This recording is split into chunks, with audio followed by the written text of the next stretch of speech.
예수님은 결혼을 하지 않으셨습니다. 그렇기 때문에 처자식이 없으셨습니다. 또 예수님은 직장을 갖지 않으셨습니다. 그렇기 때문에 생활에 대한 모든 것을 하나님께 맡기셨습니다. 또 예수님은 당신의 가족을 돌보지 않았습니다. 너희가 나와 및 복음을 위하여 집이나 전토나 부모나 형제를 버리면 이라고 말씀하신 것처럼 예수님은 그 모든 것을 버리고 하나님 나라의 일에 전념하셨습니다. 그러다 보니까 과연 예수님이 우리의 평범한 염려와 근심에 대하여 얼마나 이해하고 얼마나 공감하실 수 있는가에 대한 질문을 갖게 될 수 있습니다. 우리의 기도하는 것이나 염려하는 것이나 우리가 소원하는 것을 보면 대부분이 일상에 대한 것입니다. 자녀에 대한 염려, 돈 문제, 직장 문제, 진로, 이러한 것에 대하여 기도하고 이러한 것에 대하여 우리가 염려하는데 주님은 이런 것에 대하여 염려하지 말라고 말씀을 하셨지만 우리는 아무리 주님의 말씀을 듣고 배워도 여전히 염려가 되는 것을 막을 도리가 없습니다. 그렇기 때문에 과연 주님이 얼마나 이것을 이해하고 도와주실 수 있고 공감할까에 대한 염려를 하게 됩니다. 만일 여러분이 이런 염려를 해본 적이 없다면 예수님을 진지하게 생각해 본 적이 없다는 얘기입니다. 그런데 예수님은 당신의 말씀과 당신의 행위만으로 판단할 수가 없고 예수님의 삶과 사역 전체를 보아야 예수님을 제대로 이해할 수 있습니다. 예수님은 사람들에게 너희가 나와 및 복음을 위하여 이 모든 것을 버리면 이라고 말씀하셨지만 예수님을 찾아온 사람들의 대부분은 가족이나 자녀에 대한 문제 때문에 온 것입니다. 12살 난 소녀가 병이 들어서 찾아온 사람이라든가 아들이 귀신이 들려서 예수님을 찾아온 사람이라든가 또 나인성 과부가 하나밖에 없는 아들이 죽어서 슬퍼하는 것이라든가 문둥병자라든가 이런 모든 사람들이 어떤 하나님의 나라라든가 거대 담론 때문에 예수님을 찾아온 것이 아니고 자기의 가족이 아프다든가 자식이 병들었다든가 개인의 아픔 때문에 예수님을 찾아온 것입니다. 그런데 예수님이 이들을 무시한다든가 외면한다든가 그들을 물리치지 않고 예수님은 관심을 가지고 민망히 여기고 그들의 요청을 들어주셨습니다.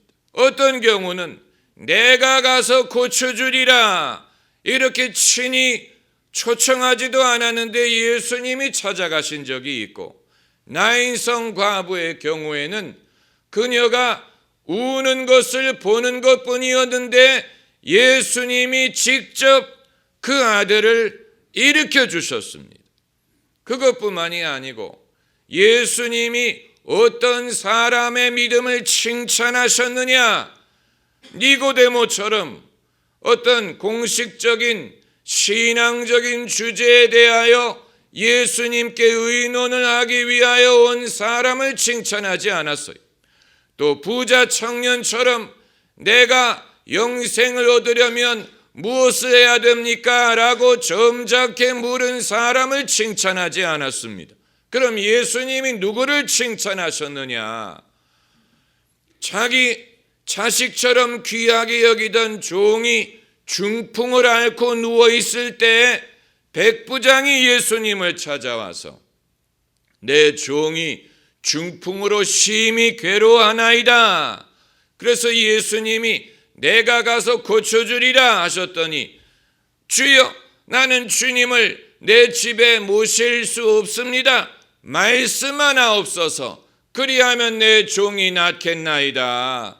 예수님을 자기 집에 모실 엄두를 내지 못하고 예수님은 하나님의 나라라든가 하나님의 의 같은 것을 말씀하셨지만 자기는 가족의 아픔에 대하여 예수님을 찾아갈 수밖에 없는 것에 대하여 민망하게 여기는 이 백부장을 보시고 예수님은 내가 이스라엘에서 이만한 믿음을 본 일이 없다라고 칭찬하셨습니다.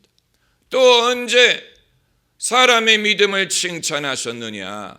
이방인인 수르보니게 여인이 자기 딸이 흉악하게 귀신이 들어서 예수님을 찾아왔을 때 처음에는 예수님이 모르는 척 하셨습니다. 냉정하게 대했습니다. 그리고 말씀하시기를 자녀의 떡을 취하여 개들에게 던지는 것이 마땅치 않다. 어떻게 들으면 굉장히 모욕적으로 들릴 수 있는 말인데 그 여인이 옳소이다마는 개들도 주인의 상에서 떨어지는 부스러기를 먹나이다. 그 대답을 들으시고 예수님이 내 믿음이 크도다. 내 믿은 대로 될지어다 라고 청을 들어준 것뿐만이 아니고 그녀의 믿음을 칭찬하신 것입니다. 반대로 소위 거대 담론, 하나님의 나라라든가 영생에 대하여 의시되면서 아는 척하면서 주님에게 이런 주제를 꺼낸 사람들에게는 예수님이 퉁명스럽게 대하셨습니다. 마치 너희가 묻는 것을 이해하지 못한다라는 식으로 예수님이 그들에게 퉁명스럽게 대답하셨습니다. 그래서 사마리아의 우물가의 여인이 처음에는 아는 척을 했습니다. 종교적인 주제로 말을 걸면 예수님이 감탄하실 줄로 생각을 했던 것 같습니다. 가끔 사람들이 제가 목사라는 것을 알고 저와 대화를 하려고 할 때 일부러 불필요하게 종교적인 주제에 대하여 말을 꺼는 분들이 있는데 여러분 그것은 첫째로 재미도 없고 둘째로 부자연스럽고 셋째로 제가 답할 말이 없습니다. 재미가 없어요. 목사이기 때문에 일부러 종교적인 주제에 대해서 말을 꺼내면 할 수 있는 말은 그렇죠.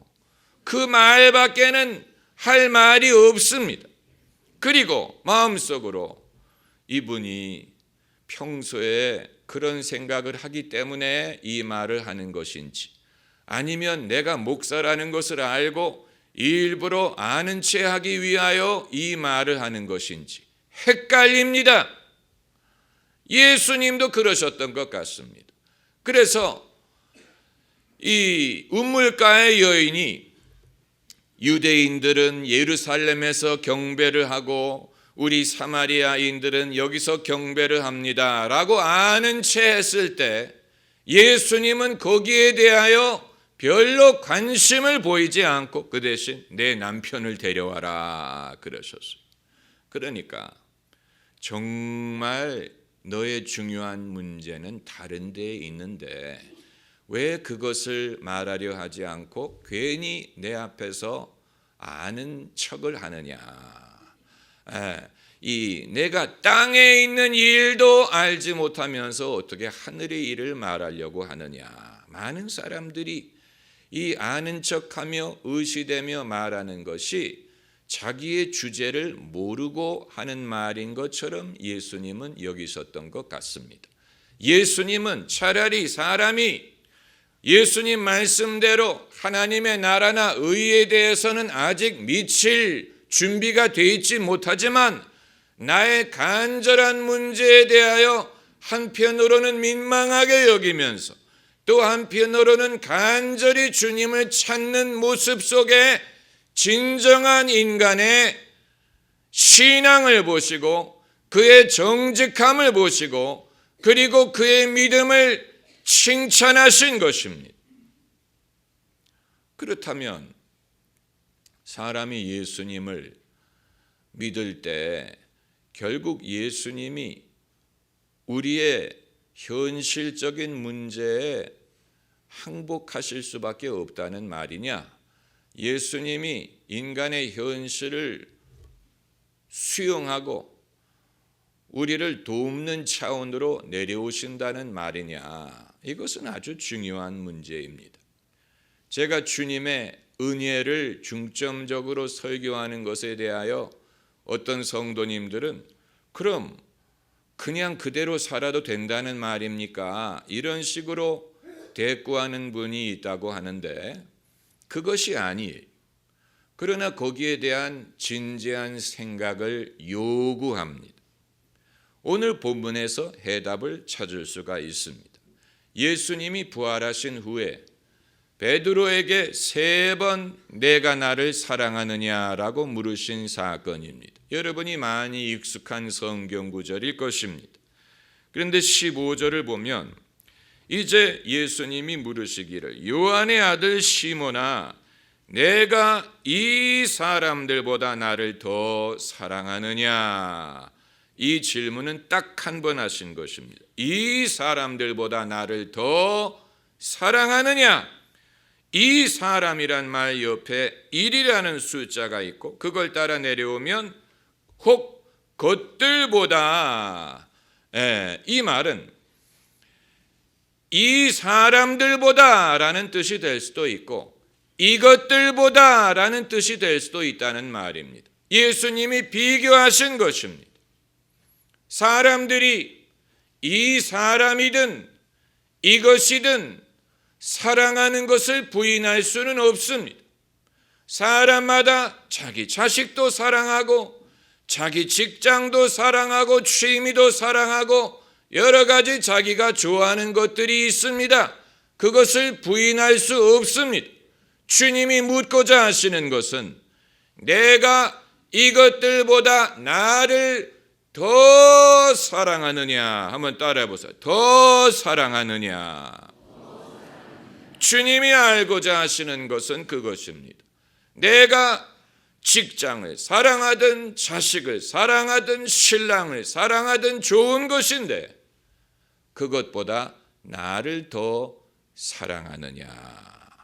우리 자신이 물어봐야 됩니다. 나는 과연 내 일보다 주님을 더 사랑하느냐? 나는 내 명예보다 주님을 더 사랑하느냐? 목사들도 마찬가지. 나는 내 목회보다 주님을 더 사랑하느냐? 왜냐하면 주님을 섬긴다고 열심히 일하다 보면 그것이 자신의 우상이 될 수도 있고 하나님보다 중요해질 때도 있기 때문에 그런 것입니다. 그래서 주님이 알기 원하시는 것은 내가 이것들보다 나를 더 사랑하느냐? 그리고 말씀하시기를 그렇다면 내 양을 먹이라. 주님을 더 사랑한다면 그 결과로서 무엇을 하라는 말입니다. 여러분, 저는 성도님들에게 정말로 예수님을 더 사랑한다면 몇 가지 행동으로 나타나야 되는 부분이 있다고 봅니다. 첫째는 여러분이 자식을 사랑할 수 있고 여러분의 가정을 귀중하게 여길 수 있지만 예수님을 더 사랑한다면 내 가족, 내 자식만 귀하게 여기지 말고 남의 집 애들, 남의 사정도 귀하게 여길 줄 알고 섬길 줄 아는 분이 되기를 원합니다. 교회 봉사만을 하라는 게 아니에요. 예수님을 더 사랑하는 결과로 우리가 할 수 있는 일들은 교회 범위를 훨씬 넘어가는 것입니다. 교회 봉사만을 하라는 것이 아니고 주님을 더 사랑하는 결과로 우리가 할 수 있는 일이 많이 있는데 그것을 여러분이 찾으시기를 바랍니다. 그리고 두 번째는 주님을 더 사랑하시는 결과로 여러분의 인생의 가치관에 일반인들이 갖고 있는 성공이라든가 물질이라든가 명예라든가 이런 것을 무시할 수는 없지만 그것 추가로 그 위에 있는 더 높고 더 신앙적인 가치관을 갖고 사시기를 바란다는 것입니다. 그러니까 돈도 벌어야 되고 취업도 해야 되고 이런저런 일을 해야 되지만 그것보다도 더 내 인생의 큰 지침돌이 되는 가치관, 하나님의 영광, 하나님의 의로움, 예수님의 복음, 예수님의 제자가 되는 것, 이런 우산 밑에 내 삶을 세우기를 원하는 것입니다. 어떤 분들을 보면 세상 사람들과 별로 다른 것이 없어요. 어떤 다른 가치관을 찾아볼 수가 없어요. 그들의 언어나 행동 속에 더 높은 가치관의 흔적이 보이지 않을 때 실망할 수밖에 없는 것입니다. 그리고 세 번째로 주님을 더 사랑한다면 여러분이 인생에서 겪는 불이익이나 손해나 불쾌한 일에 대하여 여러분이 그것을 인내하고 참는 모습을 보이셔야 됩니다. 예수 믿는 사람은 내가 왜 이래서는 안 됩니다. 내가 뭐가 부족해서 이렇게 해서는 안 됩니다. 예수 믿는 사람은 예수 믿기 이전에는 그렇지 않았지만 예수 믿은 후에는 내가 가끔 이 억울한 일을 당하고 불쾌한 일을 당할지라도 그것을 참고 인내하는 모습, 여러분 그것이 예수 믿는 사람의 모습이에요. 예수를 믿지 않는다면 그것을 할 수도 없고 하려고 하지 않습니다. 예수님 때문에 형제를 사랑합니다. 예수님 때문에 자매를 사랑합니다 라고 했어요. 예수님 때문에 인내하고 참을 수 있는 것, 그것이 예수 믿는 사람의 참 모습이에요. 그리고 네 번째는 예수님을 더 사랑하는 결과로 여러분에게 고난의 흔적이 있기를 바랍니다. 예수님이 부활하신 후에 도마가 한 가지를 보기를 원했어요. 손에 못자국과 허리에 창자국을 보기를 원했는데 그건 도마의 불신을 뜻하는 말이기도 하지만 내가 예수님의 고난의 증거를 보겠다라는 뜻으로도 해석할 수 있습니다. 예수님을 따르는 사람에게는 크고 작을 수는 있지만 예수님을 사랑하는 결과로 뭔가 고난이든 불이익이든 손해를 입은 흔적이 있어야 됩니다. 그게 없는 사람은 예수님의 제자가 아니에요. 내가 예수님을 따르는 결과로서 뭔가 나에게 희생이든 고난이든 아픔의 흔적이 있을 때 그것을 보고 저 사람은 진짜 예수쟁이다 라고 말을 할 수가 있는 것입니다. 여러분, 우리가 천국에 들어갈 때 면류관을 쓴다고 하는데 그 면류관이 도대체 어디서 비롯된 것이냐?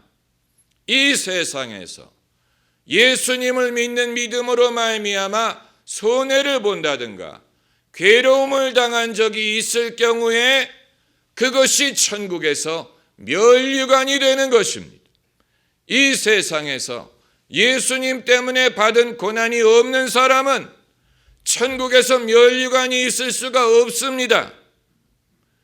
훈장이란 말은 고난의 훈장을 말하는 것입니다. 여러분, 예수님이 아니라면 우리가 이런 것을 감당할 이유도 없고 감당할 수도 없지만 예수님 때문에 할 수 있고 예수님 때문에 하는 것입니다. 할렐루야. 기도하십시다.